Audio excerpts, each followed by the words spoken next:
Welcome to the Group Violence Reduction Strategy Partner Meeting. I'm going to ask that our three principals come up to the microphone for opening remarks.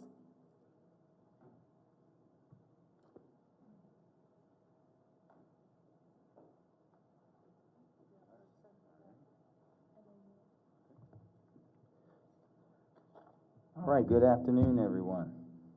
And thank you all for being here. I want to say thank you for everyone because we know this is such an important topic, and want to recognize the partners here, our State's Attorney Mosby, the Police Commissioner Michael Harrison, but also want to recognize our intervention and community partners as well. YAP, our individuals from YAP, please stand up, raise your hands, there you go. ROCA, Baltimore Community Mediation Center, I know Erica is here, as well as our funding partners, institutional partners, technical assistance partners, partners from the governor's office, and last but not least, my own team led by Director Jackson for making this possible. I've been clear about my commitment to a group violence reduction strategy for a long time. It was the first item in my public safety plan when I was a candidate and features prominently, as you know, in our comprehensive violence prevention plan. As a city, we know throughout my life we have failed to keep our community safe and keep people alive. We must do better, and I do mean we. Zero tolerance was appalling and did not work. The drug war did not work. Trying to arrest our way out of these problems will not work. Now we recognize the harm that has been done to our communities, and we promise to do better. This strategy is designed to minimize harm and build legitimacy. At its core, it is operationally, it shifts from the primary responsibility for violence prevention from law enforcement to not just law enforcement, but also to community and supportive institutions. This is about doing our part as a city to keep people safe, alive, and free. I've personally witnessed the two past failures of GVRS. This time, not only will we be, well, we must be different.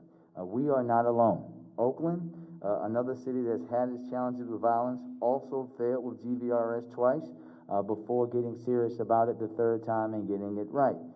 And on its third attempt, Oakland was guided by hard facts and shifted considerable resources to support high-risk men in staying safe, alive, and free. What's driving gun violence in Baltimore may counter to what we call public perception. It's only when we commit to acting on the facts and shifting funding and priorities accordingly that we can expect similar results as you saw in other places like Oakland. But let's not be mistaken. There is a long road ahead. This won't be smooth. GVRS won't produce overnight results, but it will be a strong intervention.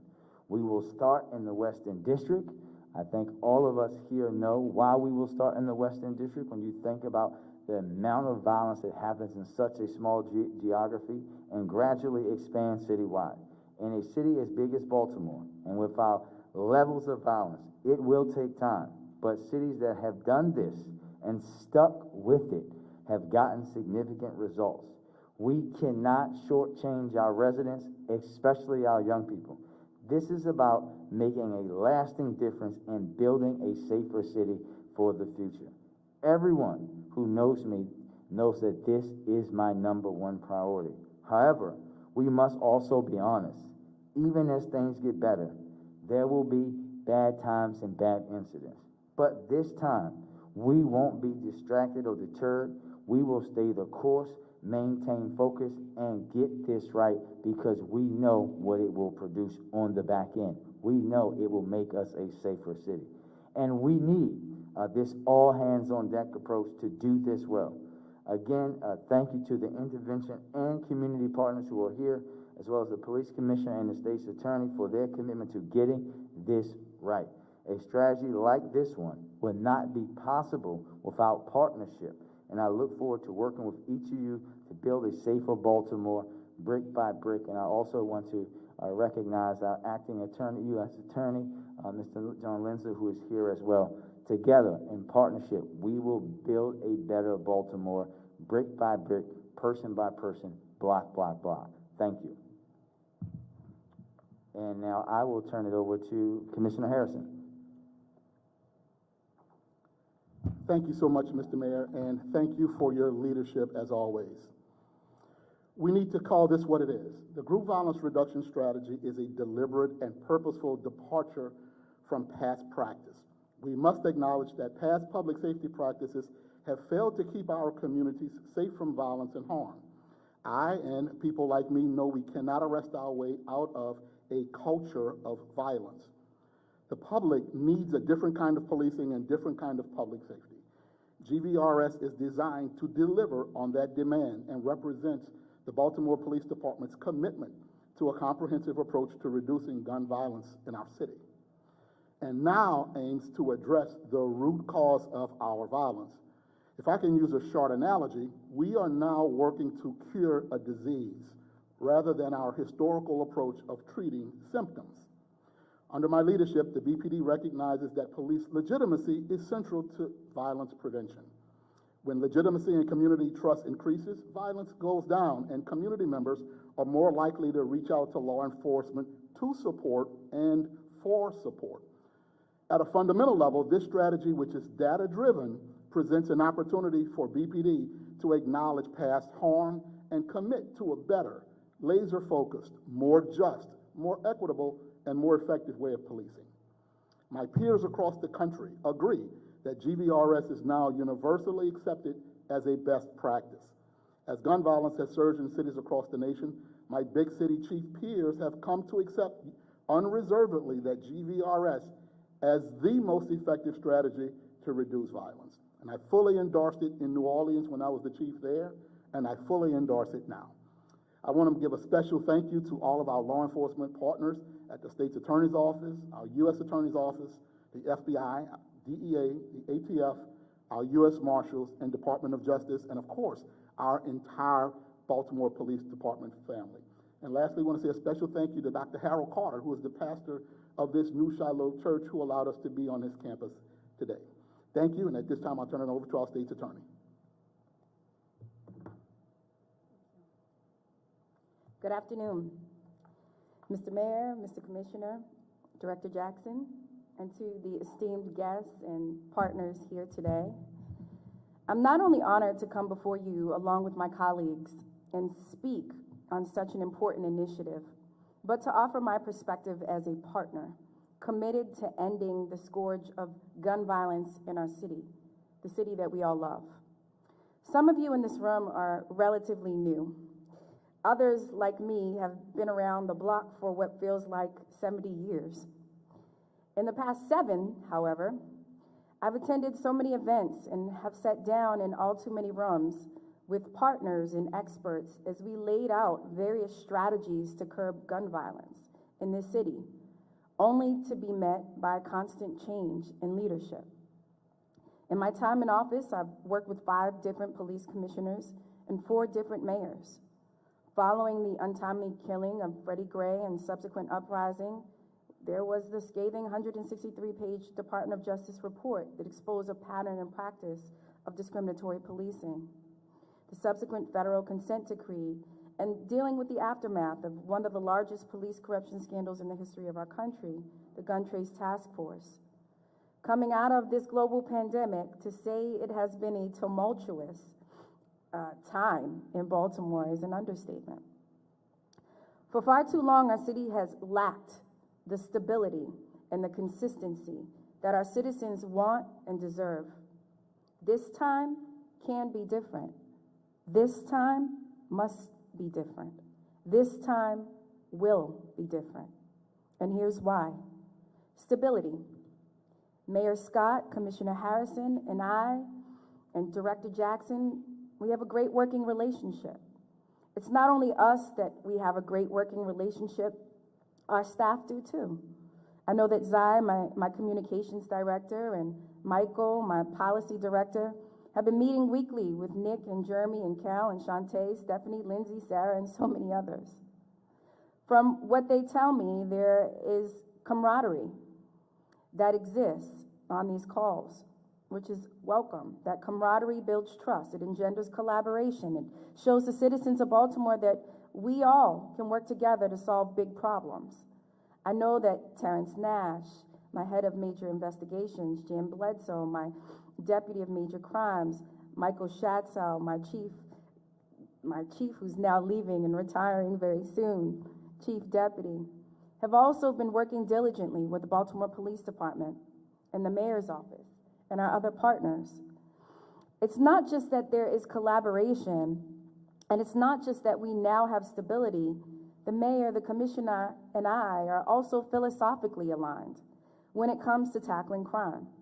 I've made the decision, as you all are all aware, to stop prosecuting minor offenses and to devote more resources to serious crime, and have been heartened by the support that we've received from the mayor and the commissioner. In turn, I think the mayor's initiative on the 911 diversion shows the type of leadership the city ultimately needs. And the commissioner's work on the consent decree and police reform is something that I applaud.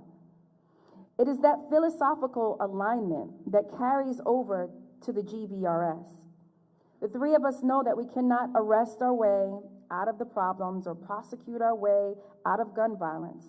What we all recognize is the fact that while we need the hammer of the justice system for violent offenders, we also know that we also need community outreach and services and programming to connect with people before they reach the justice system. We know that poverty, unemployment, and poor education can lead to someone picking up a gun. And that's why I'm so pleased to see so many of our great community partners sitting at the table and a part of this initiative with us. I want to also take some time and thank some of the great partners who have come to the table, namely the U.S. Attorney's Office, the Department of Juvenile Services, our friends at Parole and Probation, and many members of my own office who helped formulate this strategy. The city is watching us. The city is expectant.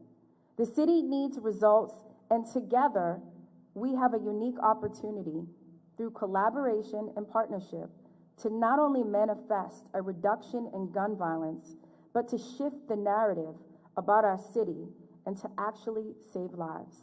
Thank you.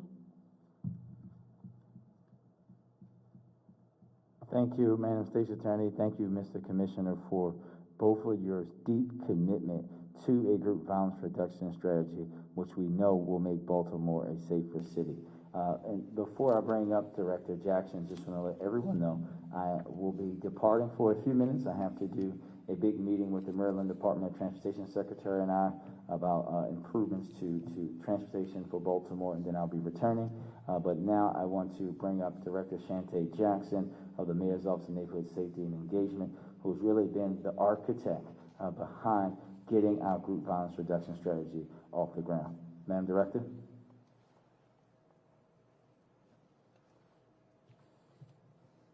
Thank you, Mayor Scott, Commissioner Harrison, and State's Attorney Mosby. I will start by saying that this work began long before I got here, and so I am grateful to my co-architects who are in the room. You know who you are. Thank you to New Shiloh Baptist Church for hosting us. You sit in the heart of the Western District. I grew up just 2 streets from here. Thank you all for joining us today, folks. For those that don't know me, my name is Shantay Jackson, and I'm the Director of the Mayor's Office of Neighborhood Safety and Engagement. It's good to see so many familiar faces and to meet some new ones. In addition to being a presenter today, I'll also be the facilitator and timekeeper for folks. Today's meeting is a critical one. It's going to serve as the baseline of a shared understanding of the group violence reduction strategy, what it is and what it's not. By the end of our session today, we'll walk away level set about the complexity associated with the coordination of this work, the need for us to stay on course and not get distracted, how the work's going to be different this time, because it's got to be different this time, and who'll be responsible for what. We'll also be talking about the governance structure and performance measurement, because it's important to all of Baltimore that we're transparent about this work. And Mayor Scott, Commissioner Harrison, and State Attorney Mosby are committed to that level of transparency. We are at step 1 of building what will become a high-performing team. We're forming. It's important that each of us show all the way up in this space today that we provide each other with a balance of challenge and support that's rooted in both individual and shared accountability. That we agree that accountability is about partnership, collaboration, brainstorming, and executing the work. It's not about attack, shame, or blame. So before we jump in, I'm going to ask press to exit the room. And as they're doing that, I'll talk to you all about the important stuff, like where the bathrooms are.